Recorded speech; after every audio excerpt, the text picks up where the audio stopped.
Hello again, Struckweb. Today I'm bringing you a new build video for a new game I've been playing for quite a while called Almighty Kill Your Gods. The build I called Rasengan Critmaster Build, and it's named like that because the Charge Stone which I'm using for my two spells, for my two hands, is it's something that looks like a Rasengan from the Naruto universe. And if you don't want to watch the whole video, I can just give you the quick summary. I'm using two Charge Stones with high crit chance. I'm using two Predator Gauntlets and I'm using a Predator Amulet Shitstorm. You don't have to use a Shitstorm Predator Amulet, you can use another Predator Amulet. And the next things that I would say is 8 Charge Stone damage Sigils, 8 Sigils for all Power Stone damage, 1 Vampiric Sigil, and 10 Sigils for crit chance. And with a lot of min-maxing I was able to reach 100 crit chance, which is where the Critmaster name, the Critmaster part of the name of the build comes. So I'm gonna talk about all the gear things in detail in the next segment. Here we are at the gear segment, where I'm going to talk about the items I'm using, the sockets, meaning sigils, and the set bonuses that I'm benefiting from, and how I'm reaching 100% crit chance on this setup. As well as I might mention some things that are capped. Actually, I might mention it right now. Crit chance is capped at 100, crit damage capped at 100%, max HP capped at 100%. And I'm assuming many other things might also be capped at 100%, I just haven't tested much. So let's get on with the explanation. First of all, let's mention that gear consists of 2 gauntlets, an amulet, and 2 power stones. And I will go and talk about 4 elements: the gauntlets, the amulet, the power stones, and the sigils. Let's start with the gauntlets. First of all, you have the gauntlet base, and there are different gauntlet bases, but I'm using the Predator. The Predator gauntlet base is what I use. You can't see it because there's a glitch that, because of my transmog, it's not showing the name, but yeah, the Predator Gauntlet is the one that gives you damage versus monsters, damage versus guardians, and damage versus gods. Mine doesn't give that much. I could have crafted something better, but mine gives me good crit chance. And this is what I needed to get crit chance at 100%. So it goes between 11 and 13% crit chance on the Gauntlet. And when they fix the Wuna and Sower that gives you damage during night and damage during the day, that might be the better one to use. So keep that in mind. As a gauntlet base right now, it seems like this one is great, the Predator, but more investment would be needed if you make a day set and night set and just have 2 separate loadouts, one for the day, one for the night. And just use those. The next base is the amulet, and I'm using again a Predator Amulet base, again because of the damage versus monsters, guardians, and gods. And this also gives us a lot of HP. You don't care much about the HP that you get because the limit is 100%, and you can reach that limit with the 2 gauntlets. I mean, I'm almost reaching the limit with this thing. This thing by itself could give me the limit. So you don't care whether it's 80, 90, 100, it doesn't matter because you get HP from here and here as well. So this is, as I mentioned again, Predator base, but again, when they fix it so that the Sower does damage, extra damage during the day, and the Wuna does extra damage during the night, that might be a better choice, but it would require more investment in terms of resources, because it would require you to make 2 separate sets, and that would mean double the sigils placed and things like that. I will talk about the sigils in a moment. Let's first talk about the amulet type, the amulet spell. It doesn't matter which one you use, in my opinion. As long as you have a Predator base, find something you like. Some people prefer having healing, some people prefer having something like the Void Amulet that pulls in enemies. As long as it has the Predator base, which is the one that looks like an X this one. And this one, I prefer Shitstorm or Firestorm or Lightning Storm, because it's nice. You can just leave it in a place and it just does damage by itself there. And I had a decent one back in the day that I just kept improving. I mean, I can try and make myself a new one eventually. It would require some rerolling of stuff, but for now, something like a Predator Void Amulet I think would be great. What you're looking for here is the duration and the capacity, but mostly the duration. I think you should prioritize good duration and good Predator stats, because you can see this one definitely has much better Predator stats and it could be an upgrade if I remake it. For the gauntlets, what you would prioritize there probably would be the crit chance and the damage versus monsters, guardians and gods. That's what you would want to prioritize.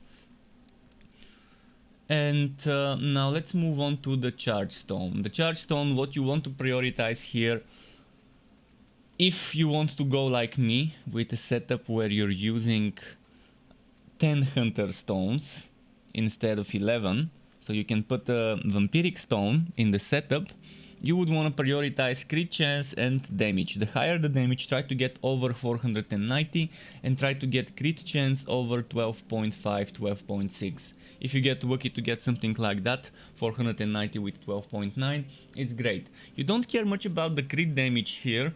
Even the minimum you can get is still gonna be enough to give you the cap. Because see, this one gives you crit damage, this one gives you crit damage, and then those two give you crit damage. This one doesn't, but those four things are enough to reach the cap. So keep that in mind. And this brings us to the type of stone that I'm using. I'm using Charge Stone. Charge Stone fires slow moving charge bow that can be shot to increase the power of ice, lightning and plasma damage. Basically, if you have that one bow, you can charge it up and then you can shoot it with another one and it does increase in size. What I do is, you can see I'm gonna charge it up to yellow. And if you charge it to right before yellow, the two bows eventually meet each other. I'm gonna try and show you. See how they met. So if you learn the distance that's needed, two of those bows, they meet each other and they just hit the target together. And this is why it's so good to have two charge stones. Alternatively, you can try and do it, shoot one, then shoot it with the other one. But look at how slow the projectile is moving. Whereas if you just charge it up to yellow and let it go, or right before it becomes dark yellow, like the light yellow. See this one, they didn't meet each other, so they didn't buff each other, and I didn't get that 60k weak point damage. But yeah, it's great, and Charge Stone right now is the strongest thing in terms of charge stones, in terms of power stones. And I don't think this needs a nerf. If it needs a nerf, I would be okay with a 25% nerf of the damage of the charged one, of the one that's already the big one. I think that's the one that, if they were to be nerfing this, which they probably will, I would be happy with a 25% nerf. But I think the problem right now is not that this is strong, it's that the other things are not strong enough to be viable for the hardest content. So for now you can use a charge stone, but eventually you might want to change it, or you might want to use one charge stone and something else. And if you're gonna be hunting animals, you would be one-shotting them with the charge stone or with the melee. So when I'm hunting animals, I replace one of those, this one. I replace it with a basic Hellfire Stone Primal. It could be Hellfrost, but that way you can hit an enemy without one-shotting it and you can extract it. So for now, two charge stones, ideally over 490 damage and ideally over 12.5 crit chance. Now, next thing we would talk about would be the Sigils. So here we are at the Sigils side of things, which is also the sets. Keep in mind that the interface is right now a bit broken, because here, instead of telling me how much crit chance I get from all my stones, it tells me how much my total crit chance is. here, instead of telling me how much increase all power stone damage I get from my stones, it's including the 20% set bonus in that. So I actually get 48.3 minus 20, so I get 28.3 increase from all those stones. And if you count them, if you combine them, you would see that it adds up to 28.3. And this one, 36.8 power stone damage increase, is pretty solid, but this is only for Charge Stone, because I'm making a Charge Stone build. So as you've noticed, I'm using 8 Mythical, 8 Sorcerer, 10 Lone Wolf, which gives me the 8-piece bonus, and 1 Vampiric Healer stone. And that 1 Vampiric Healer stone with my current DPS is enough to keep me alive. It's kind of sad that people need to be using this to stay alive in the game, that they don't allow you to heal without pressing the interface. Right now, if you want to heal, you have to press inventory, press F to quick eat, and then close the inventory. So that's 3 buttons, and you have to stay in place, which leaves you vulnerable. So the game needs to make they need to make it so that you can quick eat with the hotkey without having to open your inventory. That way they would open up some more build diversity, where people are not relying on Vampiric to heal, but on other things, and they can just heal with food. But back to the Sigils. Why I'm using those sets. This set, as you see, 36.8% damage to Charge Stone. On top of that, we have 20% power stone damage from this, and another 28.3. So that's 48.3 plus 36.8, which is, I mean, I haven't combined all the numbers, but I'm pretty sure it adds up to around a little over 80. In fact, it adds up to 90 something power stone damage, which is great. We get that 90 something power stone damage, I think, and it's gonna be something that many of you would find very nice. And this set also gives us health and magic, and health and magic is separate from health. So health caps at 100%, but the health and magic bonus gets added to that 100% on top of it. So you would love that that you can go over 1800 with this set, and you can reach to 2000 HP. That's on a fully upgraded tower. Obviously you would see the different numbers if your tower is not fully upgraded. Then that one healer stone is, as I mentioned, just so we can heal as we do damage. The more the damage, the more we heal. And I think 1 stone is more than enough. So if you see how I've spent the stones, this one is fully crit. This one is 8 charge stone. This is the hardest one to get, by the way, for the right rows, because there's like 30 different power stones, which means 30 different things that you can get. So I would say roll all your other items first and leave that for last. Leave the Sigils for the Sorcerer set for last. And you can see here I've put 8 Mythical Heart Sigils and 1 Hunter. And if you want 100 crit chance, let's talk about how to reach 100 crit chance. Reaching 100 crit chance is not an easy task. You can see it would require a lot of min-maxing. I have 1, 2, 3, 4, 5 of those Sigils giving me 5%, which is the maximum. You can get between 4 and 5%. So I have 1 of them giving me 4.9, 1 of them giving me 4.8, and 2 of them giving me 4.7. On top of that, this gives me 12.9, which is almost the limit of 13. And this gives me 12.6, which is very close to the limit of 13. Now, this gauntlet is 12.8 crit chance, which is very close to the limit of 13. And this is 12.9, very close to the limit of 13. And the amulet does not give crit chance, but I do have a 1 sigil of 4.9. So you can see how I'm getting close to the caps, to the maximum rows, how I'm getting close to the max possible row on an affix from the sigil, from the crit chance on the items, the charge stones and the and the gauntlets in order to reach that crit damage. So it will be a struggle, and for a while you might not have that much, you might still be stuck at 98, 99, but with enough farming, with enough min-maxing and re-rolling, eventually you will get it. Whether you try to get every single crit chance affix, every crit chance sigil to be 5.0, or whether you sacrifice some flat damage on your stones to get more crit percent, and the same goes for the gauntlets. Maybe you want to sacrifice some damage versus monsters, guardians and gods, but use one that gives you more crit chance. That's up to you.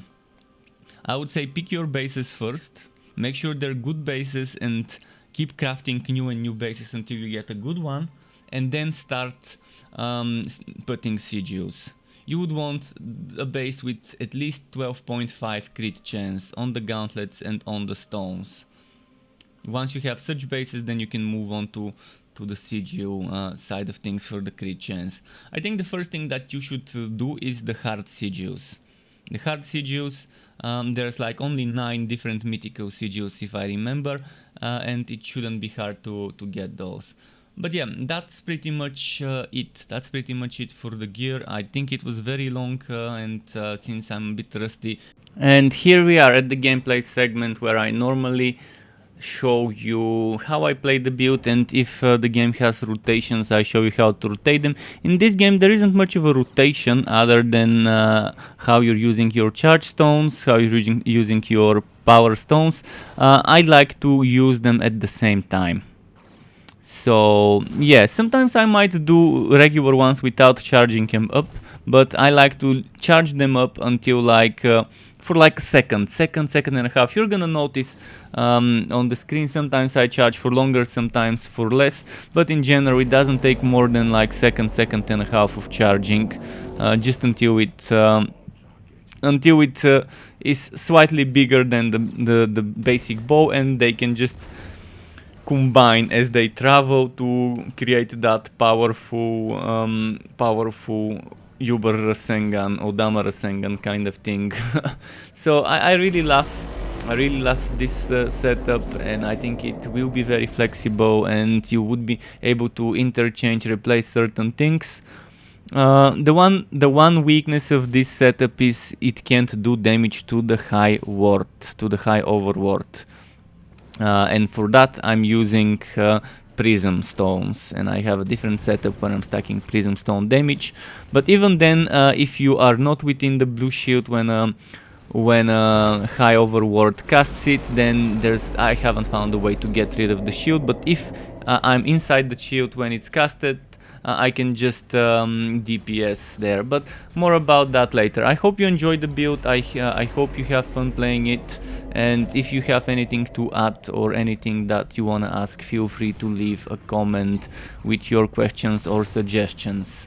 To get notified when I upload more content for this game or other games like this one, which would be wooters of all varieties, isometric, third-person ARPGs, wooter shooters and all sorts of wooters like that, you could subscribe to my channel and hit that bell button to not miss out on my content updates. And optionally, you can even join as a member of the Struck Club on YouTube as a channel member to get access to exclusive perks such as special emotes custom made by me, special badges custom made by me that represents how many months you have been a member for, as well as opt-in of editing tutorials that I can give for Photoshop, Adobe Premiere, as well as shoutouts and things like that.